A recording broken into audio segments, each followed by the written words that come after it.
In this video, I'm going to talk about the most terrifying female narcissist trend I've experienced in my life.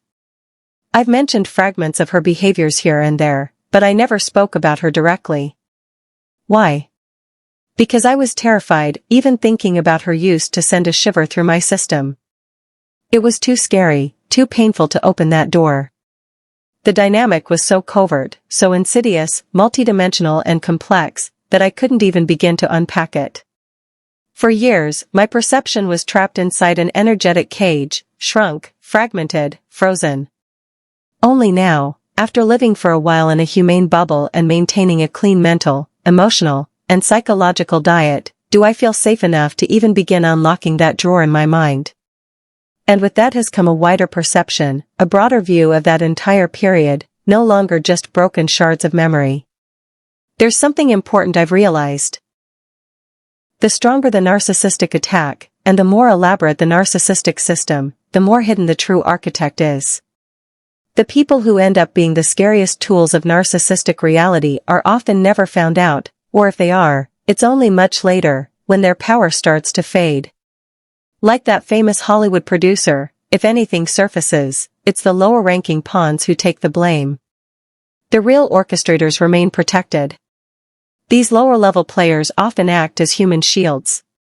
Sometimes they're minor narcissists themselves, or age people, meaning people trapped in time by the system, who have been manipulated into taking the fall. But the real source? The real end tool? Hidden. Guarded. Disguised. And people who have been touched by these high-level, covert narcissistic forces, through actual people, are often too traumatized to even think about them again, let alone speak. You only begin to talk when the spell breaks, when the power around the narcissistic tool begins to fade. Until then, it's like touching fire, you don't even go near it mentally. There are so many individuals, celebrated, idolized, commemorated in statues or books, who were end tools of that system. Some are still alive. Others live in our families, communities, politics, history. The truth doesn't come out the way we were told it does. And when it does, it doesn't arrive clean or comfortable. Before I go into describing the NC, the female narcissist friend I will use this placeholder for, I want to say this. If you've never experienced a truly high-level narcissistic dynamic, covert, cruel, soul-altering, this may not make sense to you. You might think this story sounds paranoid, sick, or exaggerated. And honestly? I hope you do. Because that would mean you've never been touched by it. But if you have, if even part of your body or energy remembers this level of distortion, you'll understand exactly what I'm describing, not with your mind, but with your whole being. It's important to talk about this, not just for healing, but because it helps us see with compassion. So many people who are shamed, blamed, and destroyed by society were actually just vessels carrying the fallout of these end structures. And when we understand even a fraction of what it feels like to be touched by such entities, we stop judging people from the comfort of our own unshattered realities. With my NC friend, it felt like the perfect crime. She left no visible trace of her violations that could be tied back to her, only signs connected to her victims. It was as if she fragmented herself and implanted those fragments into others. That was absolutely terrifying. I'm not talking about simply becoming similar to someone, like picking up their gestures, stories, or laughter from spending too much time together. That's a mild version of entanglement.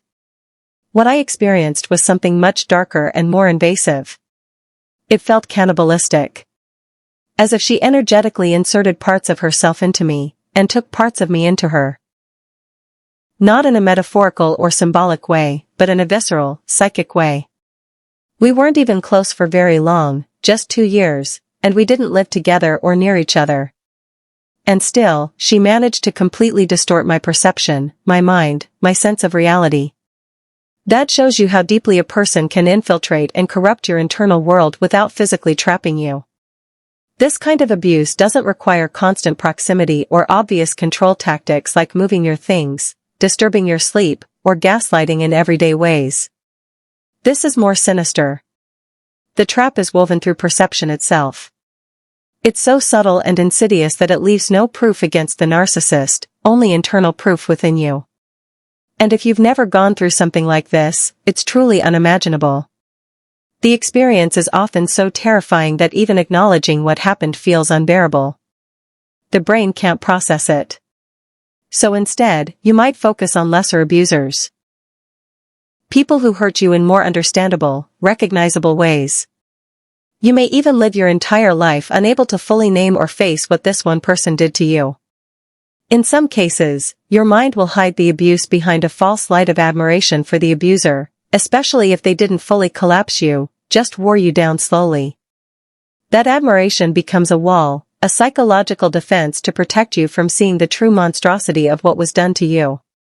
If the abuser chose you because you couldn't see their parasitism, they would feed off you gradually, siphoning your life, your energy, your very sense of self. Over time, you might start to morph into something unrecognizable to yourself, something you hate. And yet, you wouldn't be able to trace these changes back to them. They would ensure that any evidence pointed elsewhere. You could spend your whole life believing the source of your collapse was someone or something else. And if, by some chance, you do begin to see through them, they become predatory, but in such a covert and spiritually corrosive way that it fractures your mind, your energy body, your ability to function. When I say narcissist, I don't just mean a person with traits. I mean someone taken over by narcissistic consciousness, maybe even someone whose soul is completely gone. I do believe that happens. And I believe that is who I encountered in this NC friend. Looking back now, with clearer eyes, I realized that when I first met her, I knew. I felt something in her that I had sworn I would never allow into my life. Something ancient, hungry, and utterly destructive. But I didn't listen to that knowing, and that was the beginning of the entrapment. Before I met her, I had just left another narcissistic group of friends. There was a female narcissist in that group too, and I recognized her patterns in my new friend. It's become clear to me that in most friend groups, there's often one narcissist who controls the dynamic. This happens unless the people in the group are truly independent and conscious, very selective about who they allow into their circle. That kind of selectivity might look like exclusion from the outside, but it's actually a safety measure. It's completely different from the toxic, cliquey exclusion that narcissistic groups impose. It's not stale or snobbish, it's a humane bubble created by individuals with personal integrity, who protect the energy they share together.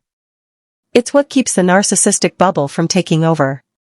After I moved away from that town, I naturally distanced myself from those former friends. I didn't cut them off entirely, but I stopped staying in touch as much.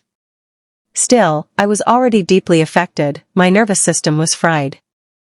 I had symptoms of narcissistic abuse syndrome, eating disorders, insomnia, fatigue, brain fog, and an inability to concentrate. But that was nothing compared to what came later. At the time, I had no idea what was happening to me. I only now understand that the root of that syndrome was the narcissist who led that friend group, someone I eventually exposed to the others. That taught me a painful but valuable lesson: exposure is not always safe. Especially when the system you're exposing is dependent on the narcissist for its structure. Of course, that wasn't the only influence. I was also carrying the weight of family trauma, the church, school, the media, toxic beauty and performance standards, perfectionism, endless partying, overachieving, sports addiction, heartbreak, and constant emotional interference from every direction. All of it was layered, entangled, amplifying itself. Unconsciousness touches you in countless forms. You try to escape one trap and fall straight into another. It's heartbreaking. It's a deep, sophisticated web, a reality trap. By the time I left that first group, I was already completely worn out and confused. I was crying out for help inside, silently. That's when I began to lose trust in the medical system, because no one could tell me what was wrong. I even told a doctor that I thought I might be depressed, and she laughed. "How could a girl like you be depressed?" she said. But the truth was, I was deeply suicidal. I know doctors do their best. But they can only recognize what they've been trained to see. And many of our wounds, especially the ones inflicted by unconscious systems, are still invisible to them. That's the thing about unconsciousness, it's parasitic, invisible, and always mutating. As collective awareness grows, unconsciousness becomes more insidious and harder to detect. It stays one step ahead, and so we must too. Like I said, I didn't want to be friends with NC because she had that thing, the same energy I recognized from another friend of mine, and I could feel it. But I had such a strong affinity for those kinds of friendships that, even though I initially ignored her, which made me feel awful, somehow we ended up in the same group. A mix of girls and guys. I can't even remember how it happened exactly, but we became close. We did everything together. We were this kind of cool group, and I loved it. What I appreciated most was how different it felt from my previous friendships. There was no gossip, and everyone seemed so supportive. It felt like I had finally found the kind of friends I'd always wanted. But that was the exact opposite of what it turned into. From the very beginning, there were so many subtle cruelties in NC's behavior, but she masked them behind this image of being cool, modern, and maybe even more enlightened than the rest of us. That's a pattern I've come to recognize in every female narcissistic friend I've had. There's this strange, suffocating control, yet at the same time, an illusion of admiration. They seem to stand on some sort of higher moral ground, even though their actions are far from moral.